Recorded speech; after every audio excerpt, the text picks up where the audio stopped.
आपण जर आज पाहिलं की रात्री जे पाऊस झालं, गारपीट झाली परवाच्या दिवशी, जर आपण पूर्ण मागे पाहिलं तर पूर्ण ज्वारी जोडी आहे इथे. पूर्ण ज्वारीचं हाल आपण पूर्ण पाहू शकता. आणि ज्वारी गेलं, पूर्ण संत्राचे झाडं पडले, झाडं गेले, पूर्ण बोडातून गेले, आंबा गेले. कांदे जे आहे सगळ्यात जास्त दर्यापूर या पट्ट्याच्या अंजनगाव भागात आणि चांदूर बाजारच्या भागात ते कांदेही सुद्धा गेले, गहू सुद्धा गेले.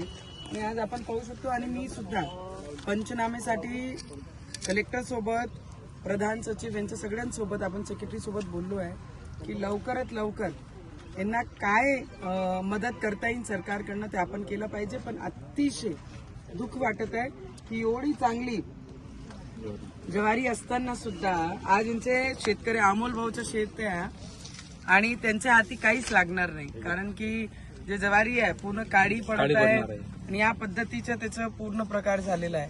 मला वाटतंय माझी सरकार, आमच्या सरकार सोबत आपण बोललो ऑलरेडी सीएम साहेबांसोबत आणि डेप्युटी सीएम साहेबांसोबत. त्यांना विनंती सुद्धा केली आहे की लवकरात लवकर आपण काही ना काही मार्ग काढून या शेतकऱ्यांना दिलासा देण्यासाठी पण काही ना काही जाहीर नक्की केलं पाहिजे.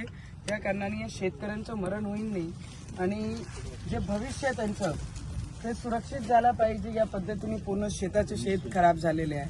संत्र्यांचे हालही तशीच परिस्थिती झालेली आहे.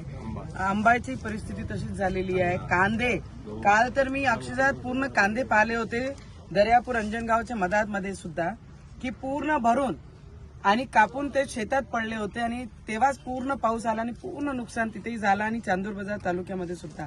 आणि या पूर्ण मोठ्या पट्ट्यामध्ये, या पट्ट्यामध्ये त्याच पद्धतीने नुकसान झालं आहे. तर माझी विनंती आहे आमची सरकारला सुद्धा की लवकरात लवकर शेतकऱ्यांना दिलासासाठी लवकरात लवकर यांना यांची मदत मिळावी एवढी विनंती करते.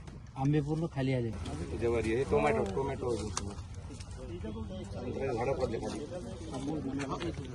अमोल भाऊ ते तुमच्याच माहिती गेले संत्र दिले तुम्ही उभे राहता तिथं.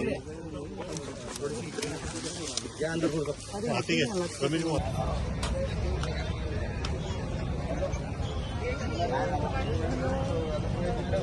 हॅलो